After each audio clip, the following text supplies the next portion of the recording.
अस्सलामुअलैकुम वरहमतुल्लाहि ताला वबरकातुहू। डियर स्टूडेंट्स, आज आपके चंद सवालों के जवाब लेकर हाजिर हैं। पहला सवाल ये था कि बैठने का तरीका क्या होना चाहिए। दो तीन तरीके मैं मार्च कर देता हूँ। पहला तरीका तो ये है, ये देखिए मैं जिस एंगल में बैठा हुआ हूँ कि आपके सामने एक टेबल होना चाहिए। वो टेबल 6-7 इंच या 8 इंच या बहुत ज़्यादा भी 10 इंच ऊंचा हो सकता है, आप उसको इस्तेमाल करें। 10 इंच ऊंचा होगा तो इतना ये तख्ता उसके ऊपर इतना आ जाएगा और आप बिल्कुल सीधे बैठे नॉर्मल बगैर टेक लगाए भी आप बड़ी आसानी के साथ उसके ऊपर लिख सकते हैं। और ऊंची नशिस्त पर ताकि जो रात आलती पालती मार कर या नीचे ज़मीन पर बहुत ज़्यादा देर नहीं बैठ सकते, तो उनके लिए ये टेबल ऊंचा होना ज़रूरी है। और सोफ़ा वगैरह या कुर्सी वगैरह जिसके ऊपर आप बैठ कर लिखें। और आपकी आँखों और कलम की नोक के दरमियान फासला जो है वो आप ये माप लीजिए। आँखों और नोक के कलम के दरमियान फासला 1 फुट यानी 12 इंच, कम अज़ कम भी 10 इंच और ज़्यादा से ज़्यादा भी 14 इंच। इससे ज़ायद फासला भी मुनासिब नहीं होता और इससे कम फासला भी मुनासिब नहीं होता। तो ये आप फासला किरतास यानी सफ़े अपनी कलम के नोक और अपनी आंखों के दरमियान रखें, ये ज़रूरी है। इस नशिस्त के अंदर भी कि जब आप सोफ़े के ऊपर या कुर्सी के ऊपर बैठकर सामने टेबल रख के और तख्ता रख के, इस तख्ते के हवाले से मैं आपको बता दूं कि ये तख्ता खत्तात हज़रात के लिए होना बहुत ज़रूरी है कि आप जिस एंगल पर भी बैठ रहे हैं, खा आप सोफ़े के ऊपर बैठ रहे हैं या आप नीचे ज़मीन पर बैठ रहे हैं, दोनों सूरतों में ये तख्ता आपके बहुत काम आने वाला है। तो छोटे छोटे जो गत्ते वगैरह रखे होते हैं वो इतने मुफीद नहीं होते कि जितना मुफीद कातिब के लिए, लिखने वाले के लिए ये तख्ता होता है। तो उस्ताद हज़रात 1.5 बाई 2 के भी तख्ते रखते हैं। ये 1.5 बाई 1.5 का तख्ता है जो मैं इस्तेमाल कर रहा हूँ। बहुत ज़्यादा वज़नी नहीं होना चाहिए और बहुत ज़्यादा हल्का भी नहीं होना चाहिए। तो एक नशिस्त का तरीका तो ये है।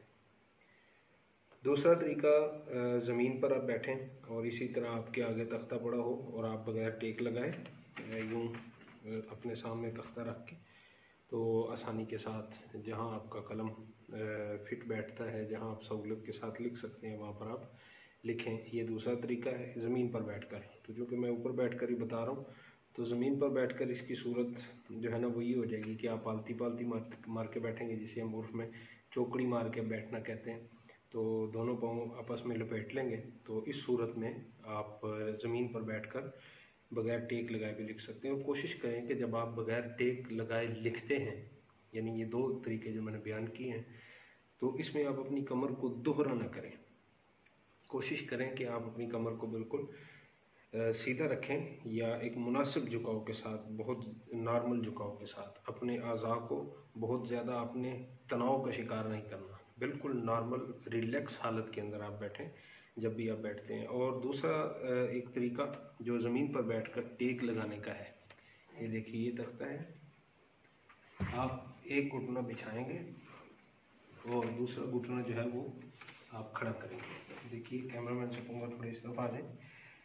एक घुटना बिछा लिया आपने, दूसरा घुटना खड़ा कर लिया। जो घुटना बिछा है इसका पाँव जो है वो पीछे की तरफ होगा, जो घुटना आपने उठाया है इसका पाँव आगे की तरफ होगा। तो एक ये तरीका है। जब आप टेक लगाते हैं तो ये देखिए टेक का एंगल आपकी कमर का ये होना चाहिए। तो इसके आप पीछे कोई तख्ता वगैरह भी रख सकते हैं। मेरे पीछे तो ऑलरेडी एक सोफ़ा मौजूद है जिसका एंगल करीब करीब वही है।